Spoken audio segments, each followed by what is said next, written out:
Ken Sagopi, seri 53, Dewi Kunti Sayembara pilih. Orang itu pun kemudian berhenti menari, sedangkan para penonton bertepuk tangan bergemuruh. Sudah cukup, sekarang sebutkan namamu. Permintaan dari Raden Basudewa. Wih, aku pepatih negeri Selo Gilang. Namaku Bimo Prakulo. Ia menjawab dengan dilakukan secara khas. Silakan kembali ke tempat dudukmu. Permintaan Raden Basudewa. Ia pun kembali dengan menari lagi. Heha, heha, heha, heha, heha. Para penonton pun ikut menyanyikannya, kemudian bertepuk tangan dengan meriah. Masih beberapa lagi yang tampil memperkenalkan diri. Ada seorang raja yang sudah beristri, namun belum berpermaisuri. Dewi Kunti ingin dijadikannya seorang permaisuri. Ada juga seorang pedagang emas berlian yang kaya raya, bahkan melebihi kekayaan rajanya. Akhirnya tiba pada giliran peserta yang terakhir, Raden Norosomo. Ia mendapat perhatian karena pakaiannya yang tidak mewah, pakaian seorang pengembara. Juga karena peserta yang terakhir. Ia berjalan tegap penuh percaya diri. Sesungguhnya Raden Norosomo telah bersahabat dengan Raden Basudewa dan para putra Mandura yang lain, termasuk dengan Dewi Kunti, ketika menghadiri hajatan di negeri Pancolo. Ayahnya pun Prabu Mandratpati bersahabat dengan Prabu Kunti Bojo. Sembah sungkem kami haturkan kepada Paman Prabu Kunti Bojo. Salam kekadangan dari Ayahanda Prabu Mandratpati kami haturkan juga. Salam persaudaraan kepada Raden Basudewa, Raden Haryo Prabu Rukmo, Raden Ugrasena.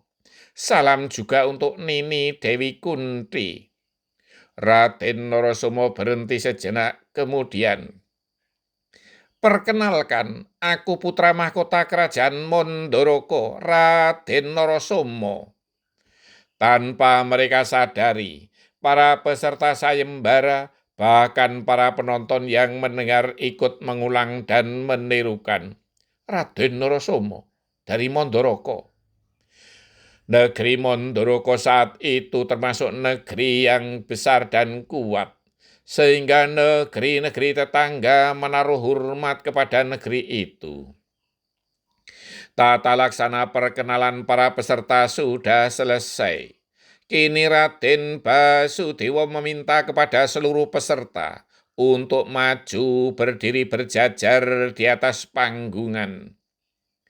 Setelah berjejer rapi, Dewi Kunti diminta oleh Raden Basudewa untuk memilih satu dari antara 42 peserta sayembara. Dewi Kunti sesungguhnya segan untuk melangkah, karena dari sekian banyak peserta tersebut, tidak ada yang menggetarkan jantung hatinya. Namun ia mesti melaksanakan permintaan kakaknya. Jika tidak, ia pasti akan dikecam oleh seluruh peserta dan dianggap hanya mempermainkan mereka. Dengan tersendat, ia maju dengan membawa rangkaian sekar rinunce. Barang siapa mendapat kalungan bunga tersebut, dialah yang terpilih oleh Dewi Kunti. Dari yang pertama, kedua, ketiga, dan seterusnya, sampai orang yang terakhir, Dewi Kunti belum mengalungkan rangkaian sekar rinunce. Dewi Kunti bingung karena tidak ada yang menyentuh sanubarinya. Raden Basudewa meminta untuk mengulangi lagi dari orang yang pertama sampai orang yang terakhir, Raden Narasomo. Namun Dewi Kunti semakin pusing dan bingung.